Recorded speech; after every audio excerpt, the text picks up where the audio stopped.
Hello friends, तो कैसे हो? आई होप आप लोग बहुत अच्छे होंगे। तो भाग 4 में टीपीएसपी में आर्टिकल 36 से 51 तक के हमारा 4th क्लास है।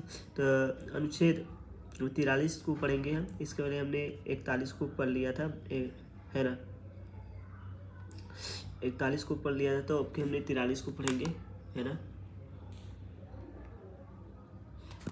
हमने 42 को भी पढ़ लिया है ना। तो हमारी वीडियो 42 की होगी, है ना। तो हम 42 को डाल देंगे। इसमें हम आपको बता देंगे, है ना, 42 का थोड़ा से 42 का थोड़े से आप लोग को हम बता देंगे। तो पहले हम 43 को बता देते हैं, फिर 42 को हम बता देंगे। आर्टिकल 42, ठीक है। हमने 41 पढ़ा दिया है। 41 बहुत अच्छे शब्दों में आपको समझाया। आर्टिकल 41 आप जरूर देखें वहाँ पर जाके। ओके फ्रेंड्स, तो वीडियो स्टार्ट करते हैं। देखिए इसमें क्या है ना कि श्रमिक को, ठीक है, श्रमिक जो 43 है, 43 श्रमिकों को, है ना, श्रमिकों को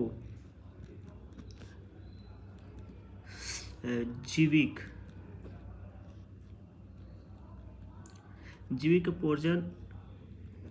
पोर्जन बहुत जरूरी है ना। ये योग्य वेतन, उनके योग्य, जैसा योग्य वैसा वेतन। आपने कभी कंपनी वगैरह में देखेंगे जिसकी जैसी पोस्ट रहती है वैसा वेतन मिलता है, राइट। ग्राम उद्योग, ठीक है। ग्राम उद्योग में जैसे कि कैटलॉग कपड़ा उपड़ा का, ठीक है, बढ़ावा देना, ठीक। आई होप आपको समझ में आया होगा, ठीक। अब देखिए इसमें सम्मानजनक जीवन स्तर होना चाहिए, मनोरंजन के लिए भी, है ना।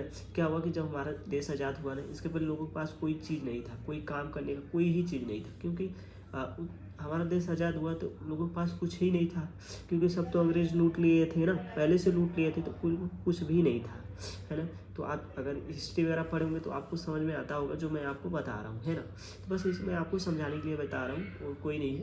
तो ग्रामों में कुटीर उद्योग का भी बढ़ावा दिया गया, प्रोत्साहित किया गया।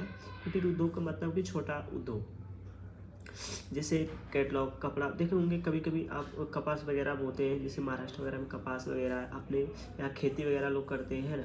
तो क्या और सब्जी वगैरह करते हैं, और अलग मतलब जैसे आटा वाटा का, जो आटा मतलब बड़ी बड़ी मशीन वशीन देखते होंगे कोई गाँव वगैरह में, आपके शहर वगैरह में, जो गेहूँ, जो आटा गेहूँ होता है उसका आटा बनाना और उसको पैकिंग करना। तो उद्योग एक हो गया, एक तरीके से उद्योग हो गया, छोटा सा उद्योग हो गया, है ना। आई होप आपको समझ में आया होगा, है ना। फिर हम थोड़ा सा इसको सरल भाषा में जाने अनुच्छेद 43 को। अनुच्छेद 43 हमारा ये कहता है कि देखो इसमें मतलब है कि हमें सरकार द्वारा कुछ कदम उठाए चाहिए जिसमें कि सम्मानजनक जीवन जी सके। जैसे कि मजदूर को इतनी वेतन मिले क्योंकि वह समान, मजदूर को क्या है, मजदूर को एक दिन का 500 मिल रहा है तो वो अपना सामान्य जीवन जी सकेगा, राइट, है ना। तो यही मतलब सरकार का यही होना है। फिर वह ग्रामीण क्षेत्र छोटे उद्योग में, जैसे कि हथकरघा, हस्तशिल्प, कुटीर, हस्तशिल्प मतलब हाथ से बनाया हुआ, हाथ से जैसे बर्तन बनाया हुआ, है ना।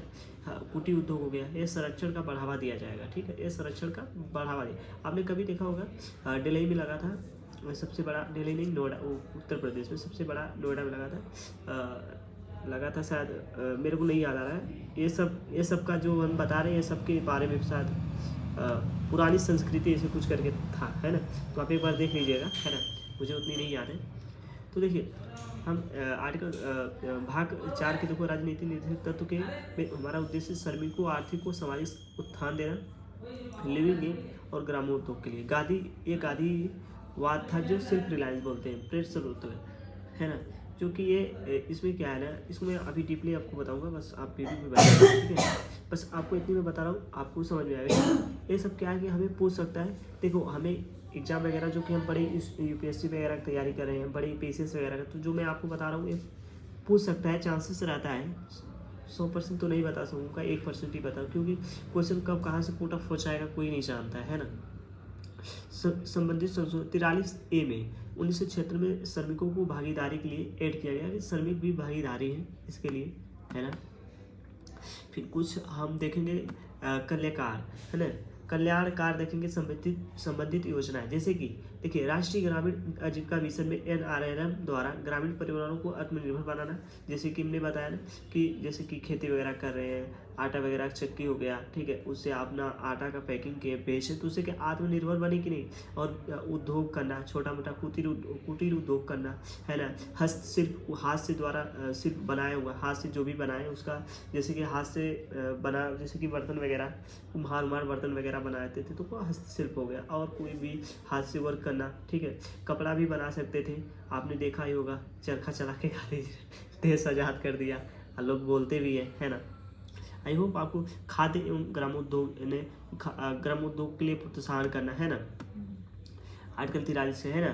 तो अब देखिए इसमें क्या है, हमारे अनुच्छेद 43 में सीधा है इसका, है कि अनुच्छेद 43 राज्य कहता है कि वह श्रमिकों को ऐसा वेतन अवसर दे जिसमें सामान्यजनक जीवन जी सके और ग्राम उद्योग में और बढ़ावा दे, ग्रामीण आत्मनिर्भर सेल्फ रिलायंस बन सके। आई होप आपको समझ में आया होगा, ठीक है। इसके बाद हम देखेंगे, इसमें देखिए अब हम 42वां संविधान संशोधन हुआ 1976 में जोड़ा गया, जो कि श्रमिकों को प्रबंध भागीदारी दे, ठीक है। हमने एक संशोधन हुआ उसके बारे में लिख दे, अनुच्छेद है ना, अनुच्छेद 43 ए में 42 संविधान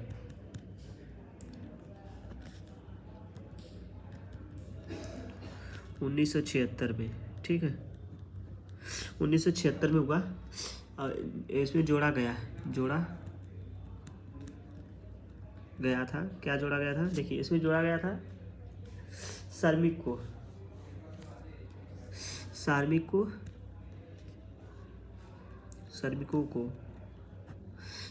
को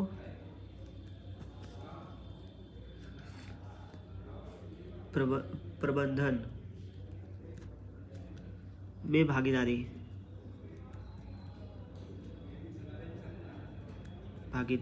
ठीक है ना, यह संशोधन जोड़ा गया। अब चलिए हम पढ़ते हैं 41, ठीक है, सॉरी 42 आर्टिकल, ठीक है, थोड़ा सा 42 देखेंगे, है ना, 42 आर्टिकल 42।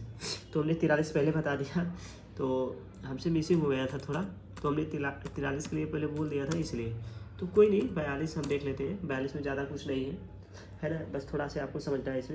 इसमें भी वही है।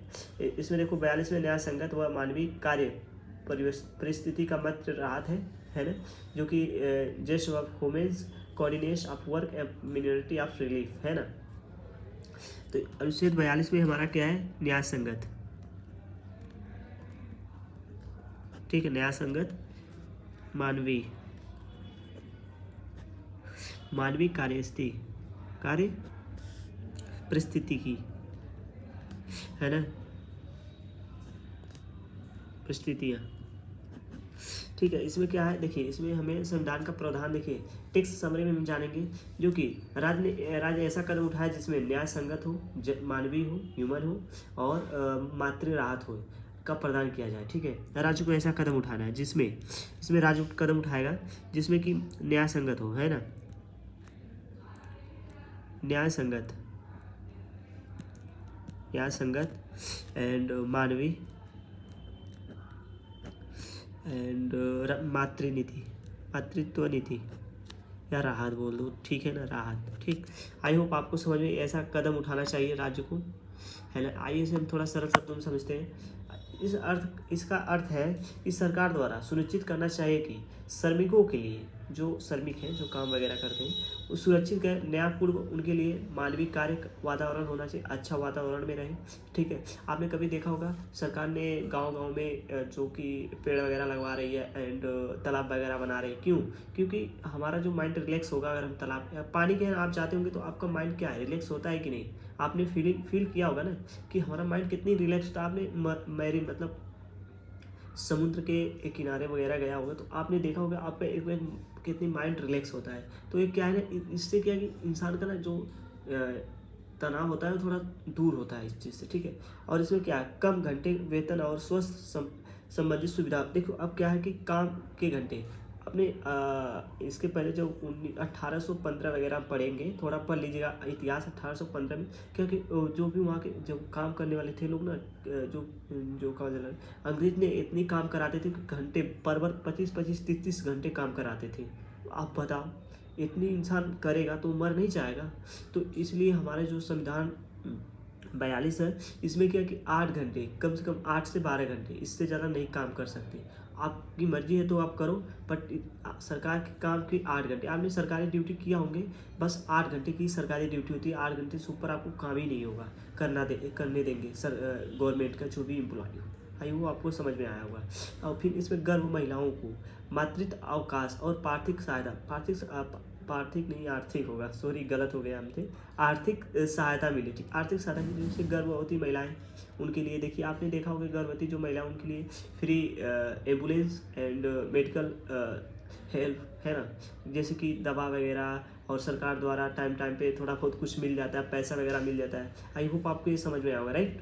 तो ये सब क्या है, ये सब आर्टिकल 22 में आएगा, है ना।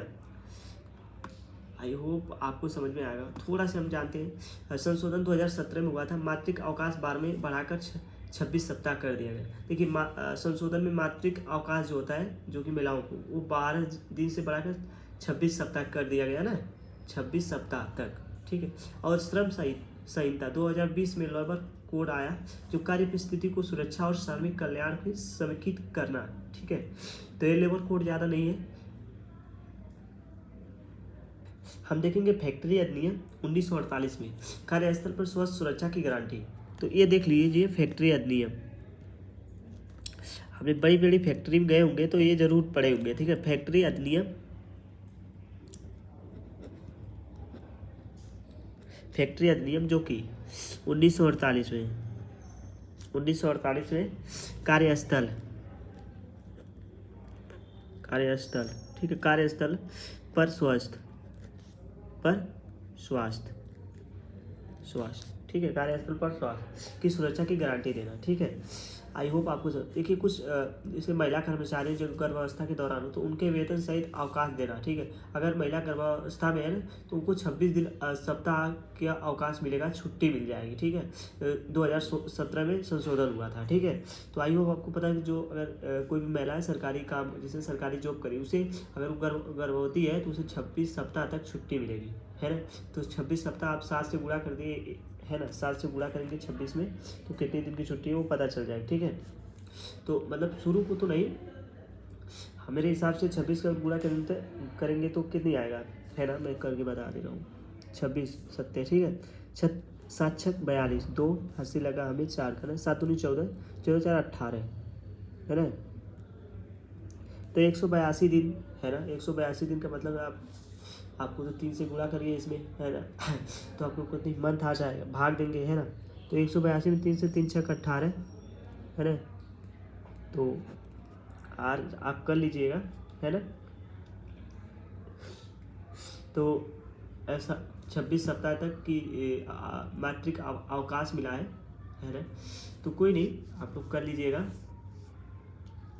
है ना। आई होप आपको समझ में आया होगा, है ना। अब देखिए हम आर्टिकल कितने आते हैं,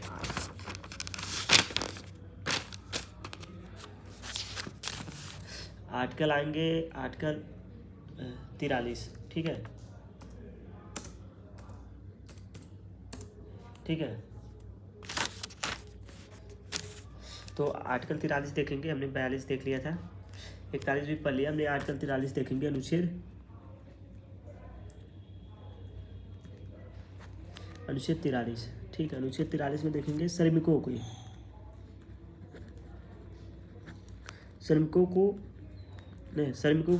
यही इसमें वो भी है कि वेतन ग्राम उद्योग और ये, है ना,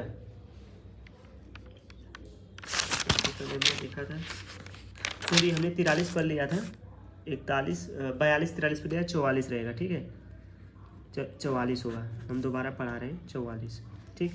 अनुच्छेद 44, है ना, तभी तो हम कहें कि क्यों, है ना। 44 में देखेंगे समान नागरिक संहिता, ये तो आप जानते होंगे, ये बहुत इंपॉर्टेंट है, समान, सबको समान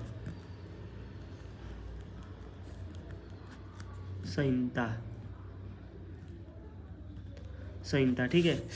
uniform civil code for the citizen, ठीक। इसमें हम देखेंगे सबको समान संहिता मिलना चाहिए, यूपीएससी के पर्पज से देखेंगे थोड़ा से, क्योंकि अगर हम यूपीएससी की तैयारी कर ले तो हम कोई भी एग्ज़ाम निकाल सकते हैं, हमारे लिए थोड़ा आसान हो जाता है, क्योंकि हम पूरे बहुत जिस वगैरह पढ़ लेते हैं तो ब्रॉड चैप्टर रहता है, हम पढ़ते हैं तो हम कंज्यूम कर लेते हैं तो हमें अंदाजा भी लग जाता है। ठीक है, कोई नहीं। सरल भाषा में समझाऊँ आपको तो समान नागरिकता संहिता क्या है। तो इसका अर्थ है कि सभी नागरिकों के लिए एक समान कानून प्रणाली होना चाहिए। ठीक है, हम इसका अर्थ देख लें। सभी